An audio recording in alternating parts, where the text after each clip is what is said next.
আসন্ন জাতীয় সংসদ নির্বাচনকে সামনে রেখে ১৭ বছর পর দেশে ফিরে সশরীরে রাজনীতির মাঠে নেমেছেন বিএনপির ভারপ্রাপ্ত চেয়ারম্যান তারেক রহমান। ২০০৭ সালে সেনা সমর্থিত তত্ত্বাবধায়ক সরকারের সময়ে আটক করা হয়েছিল তাকে। এরপর ১৮ মাস কারাগারে থাকার পর ২০০৮ সালে মুক্তি পেয়ে যুক্তরাজ্যে পাড়ি জমান। পরবর্তীতে সেখান থেকে বিএনপি নেতৃত্ব দিয়েছেন। মায়ের অসুস্থতা ও ভাইয়ের মৃত্যুতে রাজনৈতিক কারণে দেশে ফিরতে পারেননি বিএনপির এই শীর্ষ নেতা।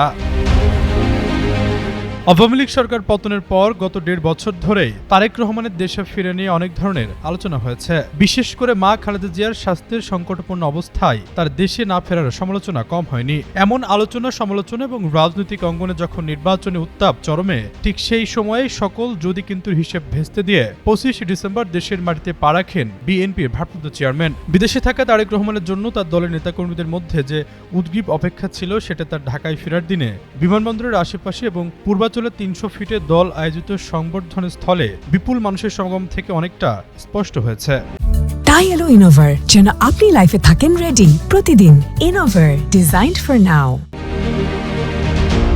দেশে ফেরার আগে তারেক রহমান নিরাপত্তার সংখ্যা অনেকবারই সামনে এসেছে। সে বিষয়টি মাথায় রেখে যথাযথ ব্যবস্থা নিয়েছে অন্তর্বর্তী সরকার। বিএনপি প্রধান ঢাকায় ফেরার পর বিমানবন্দর থেকেই সেনাবাহিনী এবং আইনশৃঙ্খলা রক্ষাকারী বাহিনীগুলোর কড়া নিরাপত্তা ব্যবস্থা দেখা গেছে তার গাড়িবহরও চলাচলের রাস্তা ধরে। দেশের অন্যতম প্রধান একটি রাজনৈতিক দলের নেতা হিসেবে তারেক রহমানের বিশেষ নিরাপত্তা পাওয়ার সুযোগ রয়েছে। তবে জনসংযোগের ক্ষেত্রে এমন কড়া নিরাপত্তা ব্যবস্থা প্রতিবন্ধকতা হতে পারে বলে মনে করেন বিশ্লেষকরা।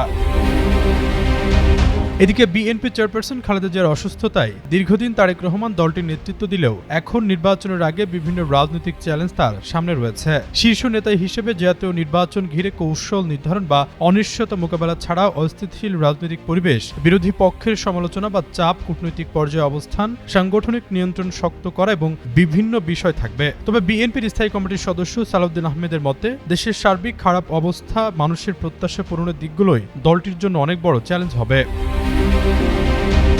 সালাউদ্দিন আহমেদ বলেন, তারেক রহমান দেশের রাজনীতিতে ফিরলে নেতাকর্মীদের মনোবলের দিক দিয়ে ইতিবাচক মনোভাব তৈরি করার বিষয় আগে থেকে বলা হচ্ছিল। এর প্রতিফলন অনেকটা দেশে আসার সাথে দলের নেতাকর্মীদের উপস্থিতিতে বোঝাও গেছে। কিন্তু সব ধরনের চ্যালেঞ্জ মোকাবেলা করে জনগণের আস্থা কতটা ফেরাতে পারবেন সেদিকে নজর থাকবে অনেকের। আশরাফুল ইসলাম, যুগান্তর নিউজ।